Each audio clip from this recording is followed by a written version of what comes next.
5-6 दिन के भोजन नहीं थे मिल रहे जी वो जी मत कर पहले ले आओ कुछ खियाओ कलश किया हो कहत हो कि 5-6 दिन से हम खैले नहीं तोरे खियोले के चक्कर में तो हमार हई हाल भइल जात मैं हररुआ हमरे बर्दाश्त कहलस का कहलस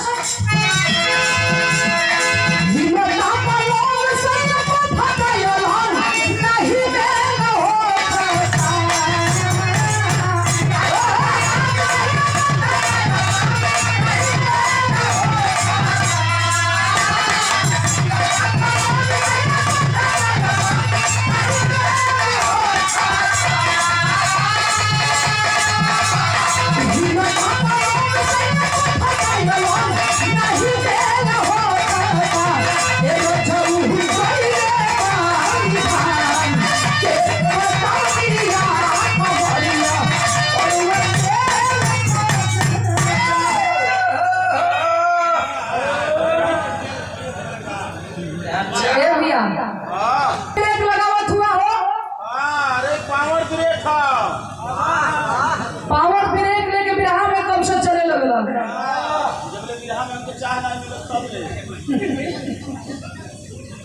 यहाँ लोगों की इशारा कहीं और बिरहा मुकाबला यूट्यूब चैनल पर जहाँ रोमांटिक गीत आवेले औसत गीत रहेगा हम थोड़ा बहुत डांस वांस कइले रही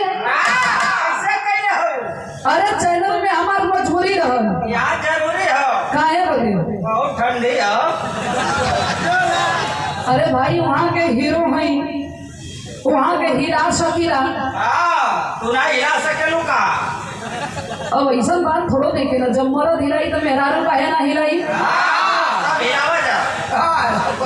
मतलब दान समूह कर सकीला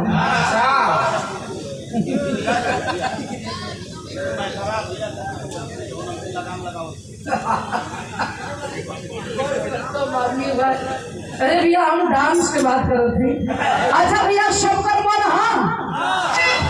अगर सबकर मन हो तो थोड़ा बहुत हम हिला दी वो छू तो हार मन का